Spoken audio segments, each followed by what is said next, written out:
Je vous donne rendez-vous dans quelques instants.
Okay, so we now have all our speakers. So welcome back and let's kick off. Voilà, tous les orateurs sont là. Nous allons reprendre avec cette quatrième session dont le titre l'identité numérique. Pourquoi est-ce que c'est important pour le commerce du XXe siècle et que signifient les technologies de registres distribués, DLT, pour l'identité juridique. Nos experts vont nous parler de cette identité juridique et pourquoi les identificateurs sont importants dans le contexte du commerce international, un sujet, comme je vous l'ai dit, nous en avons déjà parlé ce matin et nous allons également compter sur la présence d'Oswald Kuiler qui va modérer la discussion. Il est le directeur adjoint de l'initiative des normes numériques du CCI. Il est également le chef de la stratégie de BHP.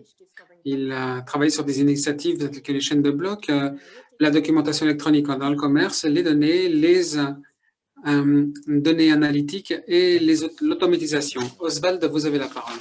Merci. C'est un privilège de modérer cette table ronde et je suis sûr que cette session sera riche en informations. Nous allons traiter un sujet fondamental, l'identité juridique. Pourquoi sont-elles importantes pour le commerce au XXIe siècle? Le sujet semble simple, mais il peut signifier des façons, ou il peut signifier des choses différentes pour des personnes différentes. Moi, je pense à, par exemple, la norme ISO 2400 ou 24700 et les spécifications d'autres organismes. Je pense donc à toutes les autres identités que nous voyons au quotidien. La liste est interminable. Il est très facile de se sentir submergé par tous ces sigles, mais ils représentent des milliers de milliards de dollars de commerce aujourd'hui. Nous sommes au point de départ. Il reste encore bien des identités et des identificateurs à créer pour les sociétés de transport et autres afin qu'elles puissent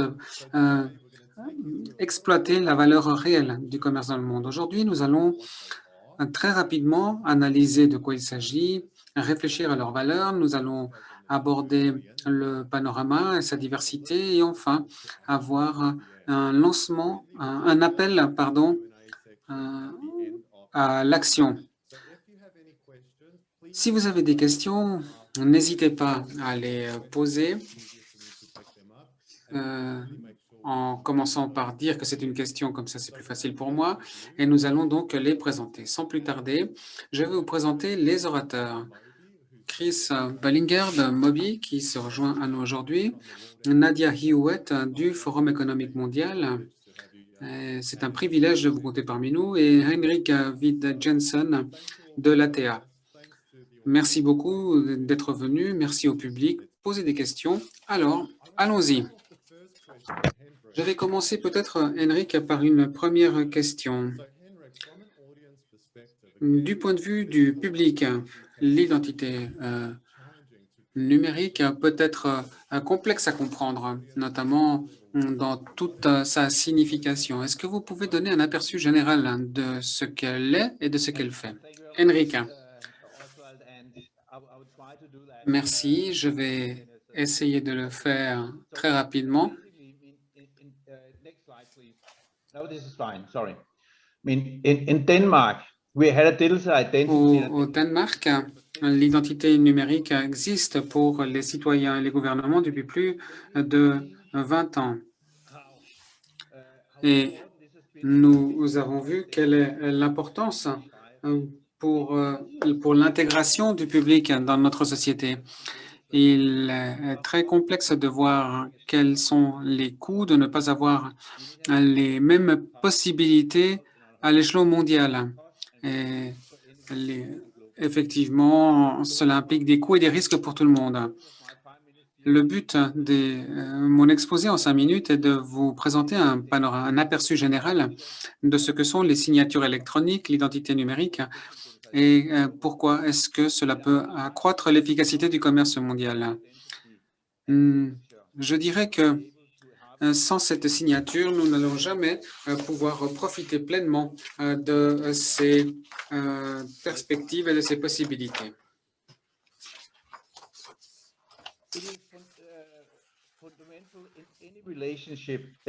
Dans toute relation, il est très important, il est fondamental d'être en mesure de prouver l'identité. Et il est d'autant plus important lorsque il existe un grand nombre de liens à l'échelon interne et que le commerce mondial signifie une plus grande interaction. Si l'on examine quelle est l'identité numérique, c'est l'équivalent de l'identité réelle d'une personne ou d'une personne morale ou physique. Elle est utilisée pour l'identification des transactions numériques et des connexions numériques. On peut penser que c'est comme un mot de passe sur une page web, mais ici, ce dont il est question, c'est de communication entre systèmes. Les systèmes sont ainsi en mesure de connaître l'identité et les systèmes ont donc un degré de confiance. À droite, vous avez vu donc quelle est cette relation relativement simple. La partie importante est le fait qu'il existe un tiers fiable pour les entités. Ça peut être le concept d'ami et qui fait confiance à ce que le tiers c'est-à-dire une tierce partie fiable. Le plus important est de faire confiance à ce tiers, un tiers qui a vérifié l'identité et continue de le faire, et de la première partie. Ensuite, il est donc possible de présenter cette identité à votre interlocuteur qui peut demander au tiers de confiance de vérifier l'identité de votre interlocuteur. C'est comme ça que cela fonctionne. C'est relativement simple. Diapositive suivante. Un élément essentiel est la signature électronique. Il n'est plus suffisant de dire qui on est. Il faut également être en mesure de signer des documents et transactions qui peuvent être transmis tout au long de la chaîne de valeur. La notion de signature électronique est simple. Dans cet exemple ici, nous avons une autorité d'exportatrice qui doit signer un document commercial. Par exemple, ça doit être un certificat d'origine. La façon dont ça fonctionne est la suivante. Tout d'abord, un code unique est calculé pour le document en question sur le certificat d'origine. Il est codé avec la clé privée du signataire. Puis, il est exporté dans cet exemple ici vers l'autorité importatrice qui, en fait, déchiffre le code et la clé unique calculée. Si le code unique décodé correspond à la signature publique, eh bien, c'est acceptable. C'est relativement simple, en fait. Il est également important de comprendre qu'un document signé de façon numérique est beaucoup plus sûr qu'un document signé à la main. Il n'est pas possible de falsifier un document avec une signature numérique. Et L'autorisation est vérifiée immédiatement par les systèmes informatiques, savoir si c'est émis par une agence autorisée du pays exportateur, et on peut également uniquement s'assurer qu'il ne sera obtenu que par les entités autorisées. Elle va certifier que ces autorités sont celles qui doivent recevoir le document.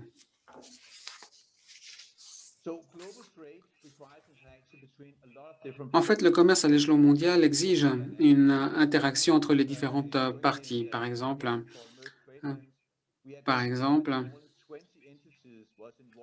au cours d'une enquête, nous avons constaté que 20 organismes différents participaient au transport d'un conteneur. Donc, nous devons avoir une signature numérique qui soit reconnue à l'échelon international.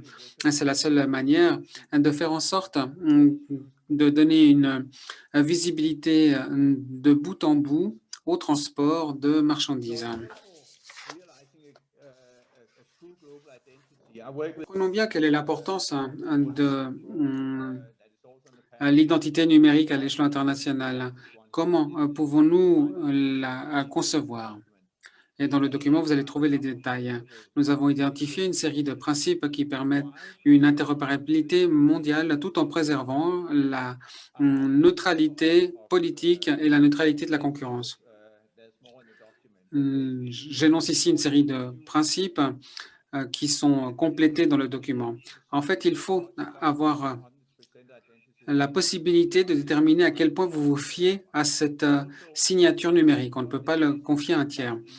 Le contrôle doit être entièrement maîtrisé par les gouvernements et les entreprises, c'est-à-dire que c'est autogéré.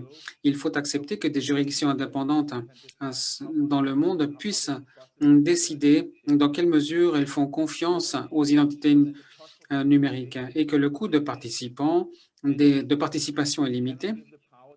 Et on ne peut donner tout le pouvoir à une seule entité ou un pays pour le contrôle de l'ensemble de l'infrastructure. C'est-à-dire que personne ne peut contrôler de façon autonome l'ensemble du système. Voilà, merci beaucoup. J'espère que je vous ai permis de comprendre comment fonctionne donc la numérisation et les avantages de la signature numérique pour le commerce international. En fait, il s'agit pour tout un chacun de prendre la décision et de commencer.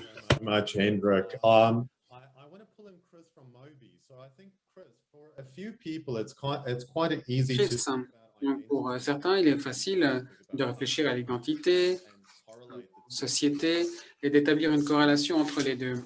Est-ce que vous pouvez nous aider à mieux comprendre, par exemple, quelle est l'identité des objets, comment est-ce qu'elle rentre en ligne de compte et en fait ce que fait Mobi dans cet espace? Merci. Nous connaissons tous l'identité et son rôle puisqu'elle permet à tout un chacun d'avoir accès à des choses auxquelles elle n'aurait pas accès.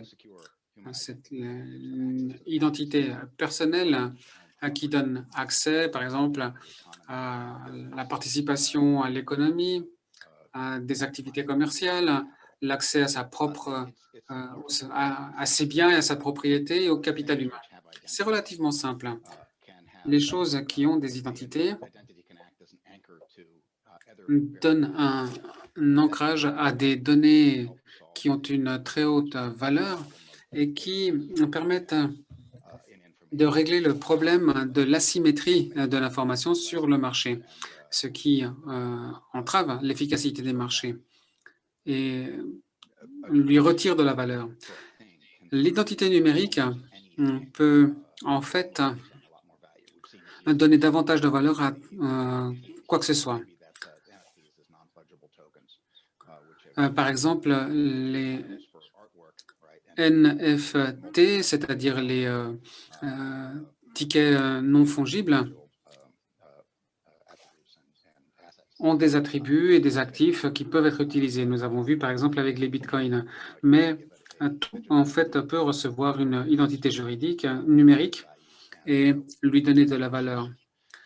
En plus, si cet objet est intelligent et connecté, on peut transformer quelque chose de physique en un participant actif à l'économie. Et c'est ainsi que, par exemple, un système peut commencer à, à prendre des initiatives de façon autonome et participer de façon de plus en plus autonome à une économie de la transaction. C'est quelque chose qui, à mon avis, est une véritable révolution dans de nombreux secteurs, notamment les chaînes d'approvisionnement et le commerce mondial. Thank you so much, Chris. That really. Merci beaucoup, Chris. C'était très utile. J'aimerais maintenant céder la parole à Nadia. On a parlé de l'identité des objets, des sujets.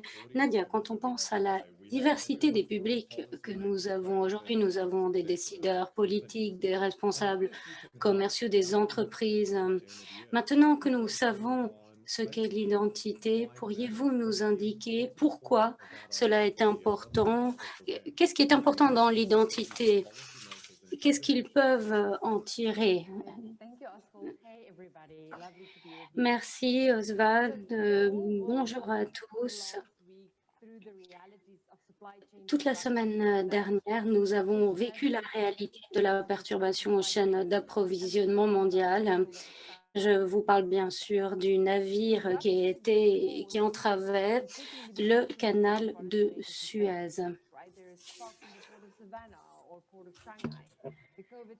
Il peut y avoir des problèmes au port de Shanghai ou ailleurs, la COVID-19, des grèves à Montréal ou ailleurs.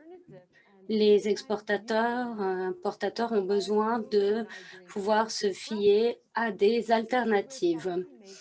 Et c'est là que les décideurs politiques doivent trouver de nouveaux moyens de promouvoir la confiance pour atténuer ces perturbations aux chaînes d'approvisionnement. Des systèmes d'identité numérique dans lesquels on a confiance peuvent être la solution pour assurer la résilience du commerce international. Cela est important en période de perturbation, bien sûr, mais cela est important également pour les activités commerciales du quotidien. Si je devais résumer rapidement ce que Henrik et Chris ont présenté en introduction, eh bien, je résumerai cela de la manière suivante. L'identité et la confiance sont au cœur de chaque élément. Nous voulons répondre à la question, à quel fournisseur puis-je me fier? Est-ce que ces fournisseurs respectent tel ou tel critère? Nous voulons pouvoir répondre à ces questions de manière efficace et ce pour nous rassurer.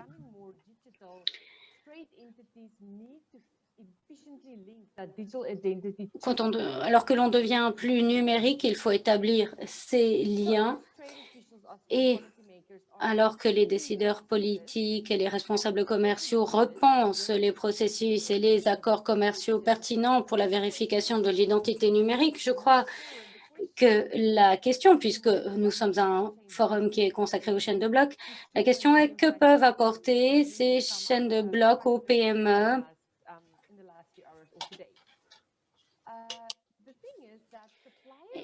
Eh bien, les procédures de vérification des fournisseurs, ces procédures numériques, sont centralisées et compartimentées. Il y a différents systèmes qui font des vérifications des données plusieurs centaines de fois. Ces systèmes ne sont pas interopérables et créent des informations redondantes et des doublons dans les efforts. Cela exige des ressources de la part de toutes les parties, cela exige beaucoup de documents et ces procédures sont lourdes. Cela pose beaucoup de difficultés pour les PME et ces procédures sont coûteuses. Réfléchissons à cela. Eh bien, chaque fois que vous devez effectuer une vérification, eh bien, pour une PME, les coûts sont exactement les mêmes que pour une grande entreprise. Il y a donc un désavantage important.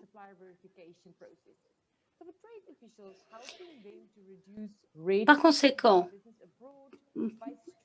on peut réduire la bureaucratie en simplifiant ces procédures de vérification numérique. Il s'agit également de donner davantage de moyens aux PME afin de répondre de manière plus agile aux possibilités qu'offrent les chaînes de blocs.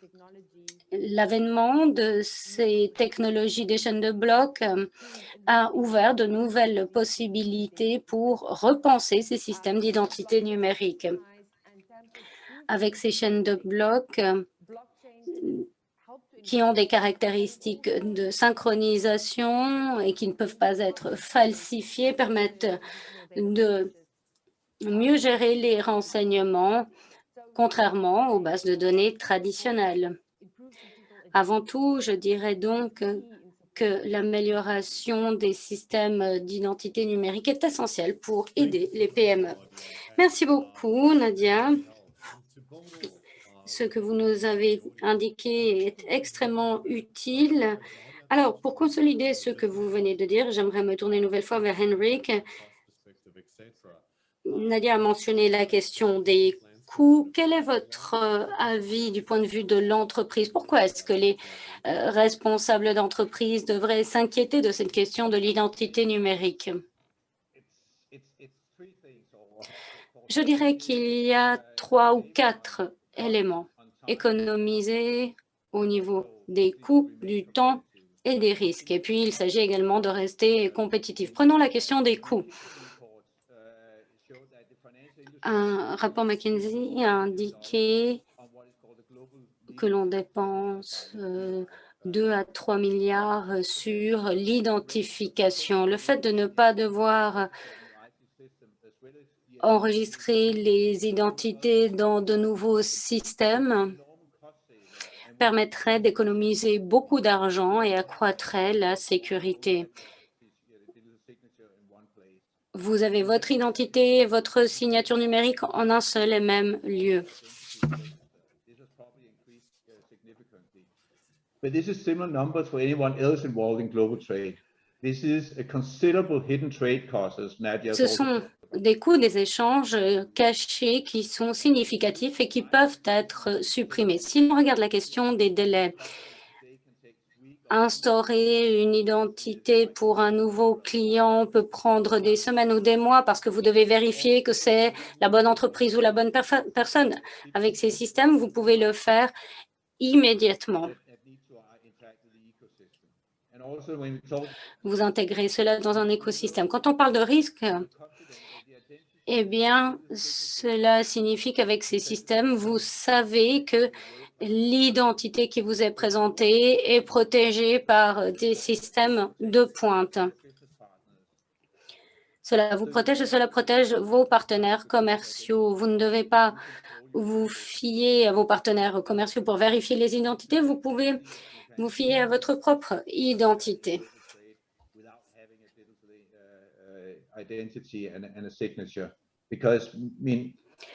Ces identités et ces signatures numériques sont absolument essentielles. Si un partenaire commercial peut utiliser ces systèmes et donc pouvoir établir un rapport immédiat avec vous au lieu de devoir attendre plusieurs semaines, eh bien, c'est comme ça que vous remportez le contrat qui vous intéresse.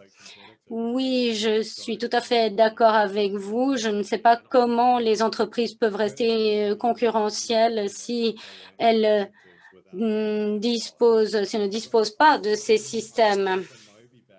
J'aimerais maintenant demander à Chris de Mobi d'intervenir. Mobi est donc une initiative sur la mobilité ouverte. J'aimerais beaucoup que vous nous indiquiez votre perspective concernant tous ces aspects qui ont trait à l'identité. Chris, votre micro est en sourdine.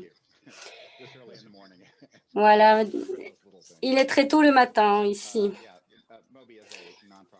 Mobi est un consortium sans but lucratif qui inclut un grand nombre de start-up, gouvernements, et autres acteurs asiatiques, américains et européens. On compte plus de 100 partenaires. Nous travaillons sur les registres distribués sur la base de chaînes de blocs pour assurer la sécurité des transactions.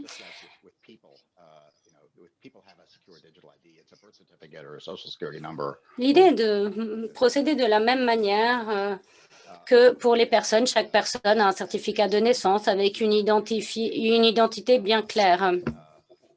Avec ce système, nous avons des données qui permettent d'avoir des transactions avec d'autres partenaires qui sont plus transparentes et plus sûres. C'est la même chose pour une voiture, un véhicule. Une identité numérique peut inclure des informations telles que emplacement, position dans l'espace et dans le temps, les capacités de ce véhicule, le poids, les dégâts qu'il peut causer à une route. Ce type d'attributs suscite toute une série d'occasions. Par exemple, si vous pouvez combiner une identité sûre et un emplacement, une position du véhicule, eh bien, vous pouvez payer votre mobilité en fonction de la consommation. Cela pourrait s'appliquer aux routes qui ne sont pas à péage, qui constituent aujourd'hui un bien public. Vous avez aujourd'hui permis d'instaurer un coût marginal, une tarification en fonction du coût marginal. Cela permet donc de susciter une nouvelle source de financement pour les infrastructures et vous éliminez le problème du déficit des infrastructures. Ce n'est plus un capital qui reste perdu pendant des générations. Vous pouvez ouvrir des possibilités pour des compagnies d'assurance où vous payez en fonction de la consommation, à savoir en fonction du risque. Vous payez une taxe en fonction des embouteillages. Vous avez des zones vertes dans les villes qui permettent d'avoir uniquement des véhicules propres, etc., etc. Il y a vraiment un très grand nombre de possibilités d'utilisation car vous pouvez établir un lien entre les métadonnées et l'identité. C'est la même chose pour les expéditions et les chaînes d'approvisionnement dans le domaine du commerce mondial. La transaction est donc plus fiable. Merci beaucoup, Chris. Je vais faire un peu de promotion en votre nom ici. Si nos participants souhaitent en savoir plus concernant l'identité pour les véhicules, eh bien, allez voir cette initiative MOBI. L'un des problèmes qui m'inquiète toujours, c'est le problème de la fragmentation. Mon objectif clé avec la DSI est d'assurer un partage d'informations entre les différents îlots. Quand je me penche sur la question des identités, eh bien, je m'inquiète un peu de la présence de toute une série d'organisations qui définiraient leur propre identité dans les chaînes d'approvisionnement. Que ferait-on lorsque l'on aura atteint ou aurait atteint une certaine ampleur, un certain niveau? Qu'en est-il de la fragmentation? Henrik, pouvez-vous peut-être aider notre public? Pouvez-vous nous donner une vue macro de ce paysage des identités? Oui, je peux essayer, mais comme vous l'avez dit, la situation aujourd'hui est que chacun a son propre modèle d'identité. Il y a une série d'initiatives qui existent. L'Union européenne a par exemple une identité au niveau européen. SWIFT a un code pour les partenaires des chaînes logistiques. Il y a beaucoup d'identités qui existent. Il y a un point que j'aimerais mettre en évidence. Ces identités ne sont pas toutes liées à une signature numérique. Et je dis que cette signature est très importante. change the fact that everyone has their own. I mean, if you look at Maersk, MSC, Costco, CMA, I mean, Maersk, MSE, Costco, il faut créer une identité unique pour l'expédition des containers. Pour les logiciels, certains utilisent l'identité IBM, d'autres identités. Which is a challenge, and as Nadia has also mentioned, Nadia l'a également mentionné, il y a des coûts des échanges cachés qui sont importants. Je vous ai déjà parlé du rapport, du livre blanc du Forum économique mondial sur lequel j'ai travaillé avec Nadia. Ce rapport incluait un appel à l'industrie à agir. La technologie est prête. L'intérêt pour les entreprises est tout à fait manifeste. Il faut maintenant se mettre au travail.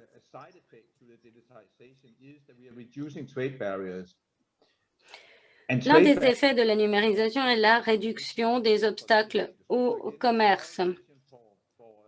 Une autre raison d'accélérer, et justement, cette raison que je viens de vous mentionner, j'ai également rédigé un article sur le blog du WEF concernant la réduction de la criminalité que l'on pourrait obtenir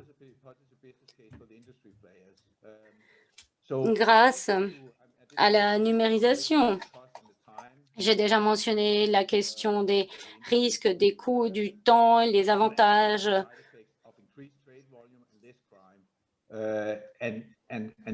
Pour les différents secteurs, mais il y a également l'aspect de la réduction de la criminalité qui est important.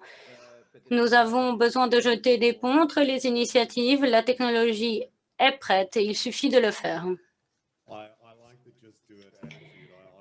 J'aime bien cette attitude, il suffit de le faire. Je m'en fais pleinement l'écho.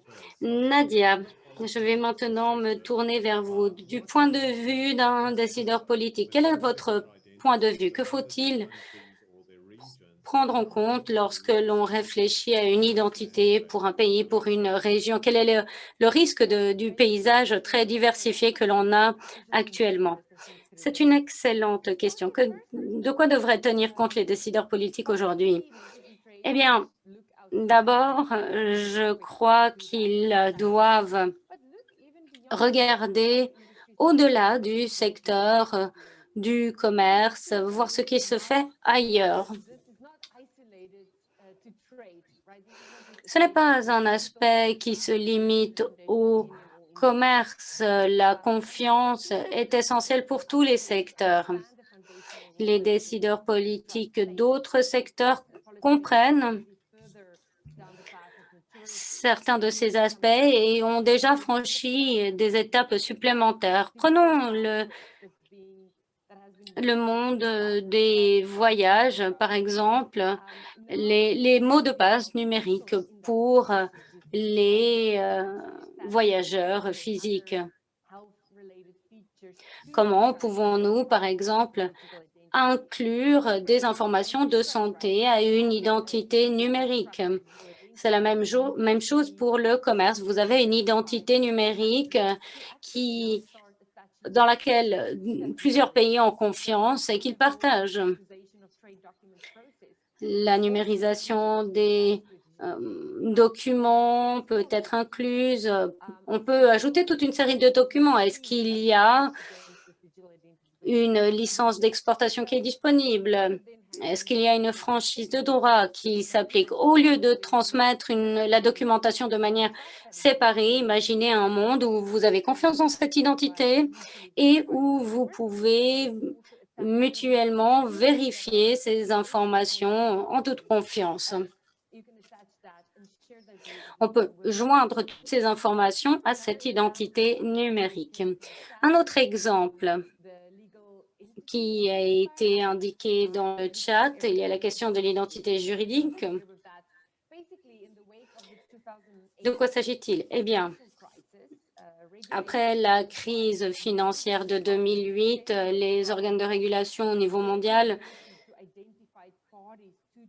ont souligné la difficulté d'identifier des parties et suite à cette crise, le secteur financier a développé cet identifiant unique LDI pour les transactions financières. Il y a beaucoup d'effets de cette évolution. C'est un autre exemple en dehors du domaine du commerce. Et puis, j'aimerais également mentionner qu'il suffit de regarder votre propre compte LinkedIn. LinkedIn est devenu une sorte de manière décentralisée pour les partis d'identifier certaines informations. D'autres secteurs planche également sur ces aspects. Deuxième élément que les décideurs politiques doivent prendre en compte et comprendre, eh bien, c'est la chose suivante. Pour développer des systèmes d'identité numérique dans lesquels on a confiance, eh bien, nous disposons maintenant de technologies qui permettent de faire des choses qui n'étaient pas possibles auparavant. Par exemple, avec la technologie des chaînes de blocs, on peut avoir des contrats intelligents, chose qui était impossible auparavant. La technologie associée aux bonnes politiques et à la collaboration peut être un élément essentiel. Oswald, est-ce qu'il y avait un autre aspect à votre question? Je crois que vous parliez des risques d'un paysage très diversifié. Oui, en effet, il y a des difficultés, des défis dont il faut tenir compte pour la mise en œuvre de ces systèmes d'identité globaux. L'émergence des systèmes décentralisés par opposition aux systèmes centralisés se présente. Il s'agit d'une occasion unique pour les gouvernements, pour les responsables commerciaux de créer des systèmes qui assurent des interactions commerciales. Bien sûr, les gouvernements doivent collaborer avec les différents secteurs. Il faut des identités, des signatures et des coordonnées qui sont reconnues réciproquement par toutes les régions et à terme mondialement. Il faut s'assurer que les systèmes sont mutuellement reconnus. Il ne s'agit pas d'une question de technologie, il s'agit de se demander ai-je confiance dans les procédures appliquées par tel ou tel pays. C'est la même chose pour les règles de voyage. La technologie est facile à mettre en œuvre pour savoir si quelqu'un a été vacciné contre la COVID. Mais c'est une question de confiance. Est-ce qu'un pays a confiance dans les laboratoires et les tests d'un autre pays? Il s'agit de mettre en place des critères, des procédures et de les rétablir comme des pierres angulaires. Merci beaucoup, Nadia. Cela me rappelle ce que l'un de mes mentors m'avait dit au début de l'existence des chaînes de blocs. Il m'avait dit que les chaînes de blocs apportaient la sécurité. Chris, je vais me tourner vers vous maintenant. J'imagine qu'il y a beaucoup de responsables d'entreprises aujourd'hui qui examinent leurs entrepôts, leurs chaînes de valeur et ils comprennent que s'ils pouvaient exploiter les identités numériques par de nouveaux moyens modernes, eh bien cela serait très utile. Comment les conseilleriez-vous? Comment peuvent-ils s'orienter dans ce domaine? Alors, je leur dirais de s'associer à un consortium, mais en revanche, de ne pas travailler de manière isolée. Je vais revenir à quelque chose que vous avez dit concernant la fragmentation pour vous expliquer pourquoi je dis cela. Avant que toute technologie révolutionnaire puisse avoir un effet, il faut y avoir des normes, des définitions communes, une manière concertée de faire les choses, un langage commun. Dans la Genèse qu'a fait Dieu pour punir l'homme, eh bien, il leur a enlevé la langue pour qu'ils ne puissent plus communiquer. Donc, il doit y avoir des normes. Moi, j'ai été cadre dans une grande entreprise automobile. Nous utilisions les chaînes de blocs concernant les assurances et nous partagions les informations dans les registres. Ce que nous avons constaté, c'est qu'il était facile de placer une structure de chargement d'une voiture dans une chaîne, mais après, c'était difficile d'aller plus loin. Le problème, ce n'était pas la technologie, le problème, c'était de développer tout cela à une ampleur plus large. Le problème est qu'il faut des normes, il faut que tout le monde opère de la même manière, selon le même langage. C'est pourquoi ce problème de la fragmentation est très important. Si chacun invente sa propre roue, vous n'aboutissez pas à une voiture, mais à un garage rempli de roues. Cela a entraîné la création de Moby et d'autres organisations similaires. Vous voyez l'émergence de ce type de consortium par secteur ou par type d'utilisation. Donc, ne travaillez pas de manière isolée, associez-vous à un consortium, Moby ou autre. Il s'agit de créer une communauté viable. Il faut des normes, par exemple un équivalent du HTTP ou d'un navigateur web qui doit être en place pour que chaque secteur puisse exploiter ces technologies. Merci beaucoup, Chris. Cela nous mène à notre section suivante avant de passer aux questions-réponses. C'est un appel à l'action. Je vais maintenant me tourner vers Nadia. Quel serait votre appel à l'action que vous adresseriez à nos participants pour les 12 prochains mois? Que peuvent-ils faire au niveau de ces identités numériques? Il est difficile de commencer à penser de manière globale.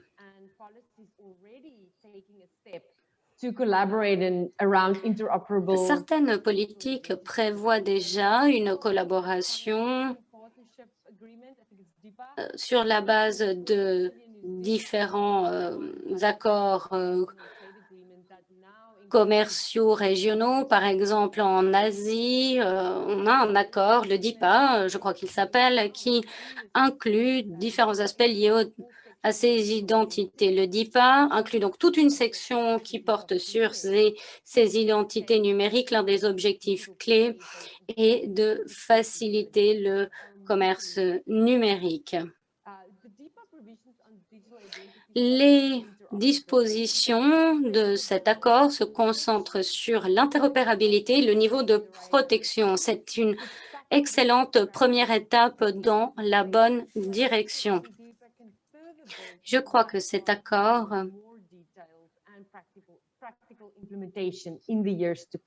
pourra également avancer au cours des prochaines années au niveau de la mise en œuvre. Si l'on prend d'autres accords commerciaux régionaux, très peu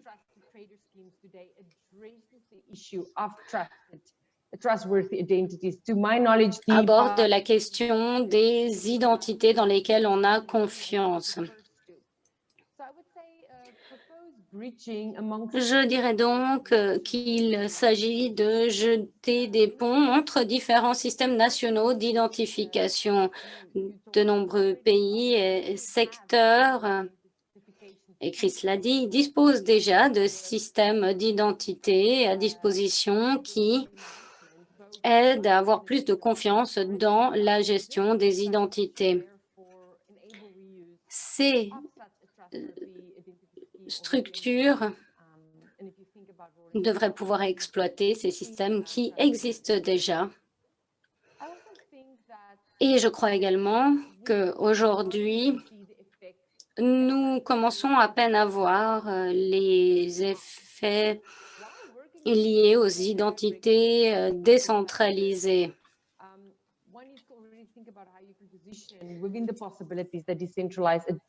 Il faut réfléchir aux possibilités qu'offrent les identités décentralisées. Il y a des solutions à base de chaînes de blocs.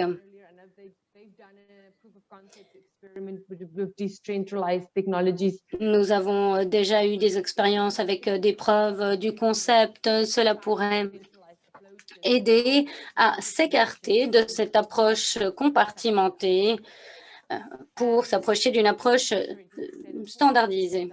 Et puis, il y a un autre élément important, il s'agit de se rappeler que les signatures électroniques sont essentielles si l'on veut tirer parti de différentes caractéristiques, par exemple avoir des documents. Et cela est très important. Thank you so much. Merci. Henrik, quel serait votre appel à l'action? Bien, alors peut-être que mon dernier mot serait allons-y. Nous avons déjà tant réfléchi sur le temps, sur les coûts, les risques, et je pense que pour tous les secteurs, il existe un intérêt très clair pour aller dans ce sens. La technologie existe, chaîne de blocs ou autre, mais ce sera sans doute un mélange de technologies différentes, mais elles sont prêtes. Il ne reste qu'à l'industrie de se lancer. La technologie est arrivée à un point de maturité suffisant et je pense que nous pourrions l'intégrer dans quelques mois. Et d'ici la fin de l'année, si l'on voulait, il serait possible de le lancer.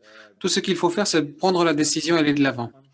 Nous avons vu des rapports, des conférences et nous n'avons pas à attendre une année davantage. Nous pouvons commencer tout de suite. Merci, Christ. Tout à l'heure, vous avez dit qu'on peut se joindre à un consensus, un consortium pour adopter des nouvelles normes, etc. Avant de passer aux questions-réponses, que pouvez-vous dire? Bien, alors quel est mon appel à l'action? Sur le plan politique, les responsables politiques ont beaucoup à faire. En tout cas, c'est un territoire entièrement nouveau et donc nous devons réfléchir aux conséquences en matière de confiance de ces consortiums. Et, par exemple, Trade Lines a une exemption d'un organe réglementaire et je pense que le régulateur doit encourager ces efforts de collaboration. Ça va dans le sens des intérêts de tout le monde pour que les paiements numériques, par exemple, soient facilités, les devises des banques centrales ou la stabilité des points de contact et des points de connexion. Ce serait très, très utile. Bien. Sans plus tarder, nous allons passer aux questions-réponses. Je dois dire que les questions sont vraiment excellentes. J'en ai noté 3 pour l'instant. Alors, je vais lire les questions et les poser aux orateurs, voir qui souhaite répondre. Mais je vois que Lucas a également dit que la loi modèle de la Commission des Nations Unies pour le droit commercial international, la CNDCI, effectivement prévoit déjà une série d'éléments de reconnaissance à la frontière et a pavé le chemin pour cela. Donc, une question que j'ai déjà posée dans différentes instances, comment faire en sorte que le matériau, que les éléments concrets, c'est-à-dire les objets matériels, sont accompagnés des bons documents électroniques. Comment l'un peut-il accompagner l'autre?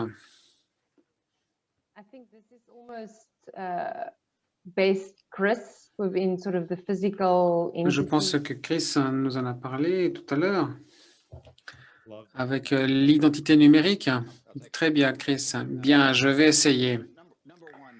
Alors, tout d'abord, nous savons pertinemment que les identités numériques bien constituées, bien construites, sont difficiles à créer. Nous avons par exemple les bitcoins et les crypto-monnaies, mais nous devons comprendre clairement quels sont les problèmes que les chaînes de blocs peuvent résoudre ou non.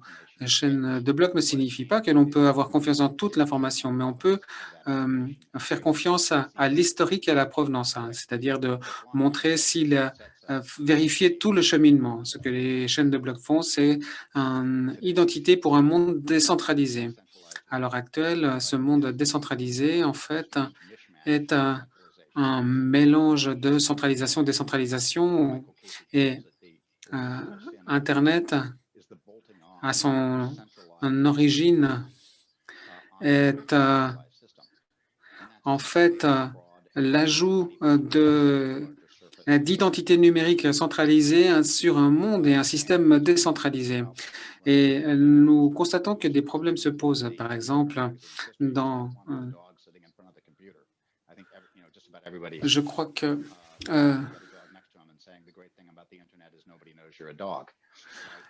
l'un des dessins les plus connus du New York Times, c'est celui d'un chien assis devant un ordinateur et qui dit à son voisin, ce qui est bon avec Internet, c'est que personne ne sait que je suis un chien. Et voilà quels sont l'intérêt des chaînes de blocs, c'est-à-dire qu'on sait quelle est la route qu'a prise l'information, compris les données. En fait, l'erreur la plus commune, c'est précisément cette représentation que l'on se fait erronée peut-être du système. Je vais peut-être poser la question à Nadia. Tout ceci est bien bel et beau, mais comment faire en sorte que les entreprises et les pays en développement peuvent aussi avoir un accès à prix abordable à tous ces systèmes?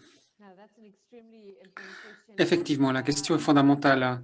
Donc, du côté technologique, j'ai vu quelles sont les perspectives offertes par la technologie, mais nous devons reconnaître bien évidemment qu'il existe des obstacles économiques, politiques et autres, par exemple le panorama politique international.